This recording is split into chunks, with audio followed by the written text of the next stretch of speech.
Pendant le tournage de L'Exorciste en 1972, un incendie a ravagé une grande partie des décors construits en studio, en particulier la maison des McNeil, le lieu central du tournage. Le feu s'est déclaré en pleine nuit alors qu'il n'y avait pas de tournage en cours. Mais ce qui rend cet incident particulièrement étrange, c'est que seule une petite partie du plateau a été épargnée. La chambre de Regan, celle où a lieu les scènes de possession. Cette pièce n'a pratiquement pas été touchée par les flammes. Cet incendie a eu pour effet de retarder de 6 semaines la sortie du film. Voici 6 anecdotes peu connues du film L'Exorciste. Pour obtenir des performances réalistes, William Friedkin n'a pas hésité à employer des méthodes extrêmes.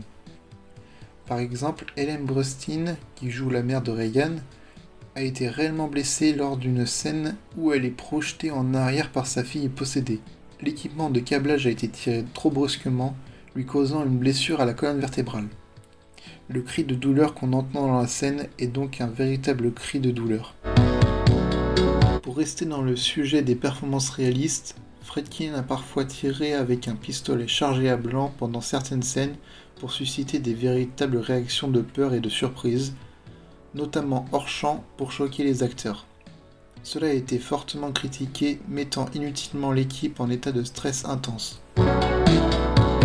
L'ambiance du tournage était si lourde et les incidents si nombreux, blessures, décès de membres de l'équipe, accidents, que le studio a demandé à un prêtre jésuite, le père Thomas Birmingham, qui faisait aussi une apparition dans le film, de bénir le plateau.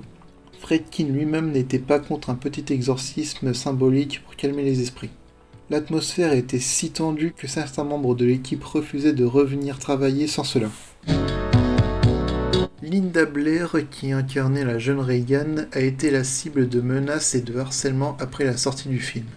Certains spectateurs étaient persuadés qu'elle avait réellement participé à des rituels sataniques. À seulement 14 ans, elle a dû bénéficier d'une protection policière pendant un certain temps à cause de controverses autour du film et de son rôle.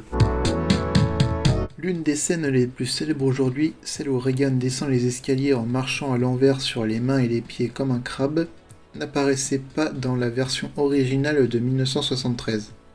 Friedkin l'a coupée, jugeant qu'elle arrivait trop tôt dans le film.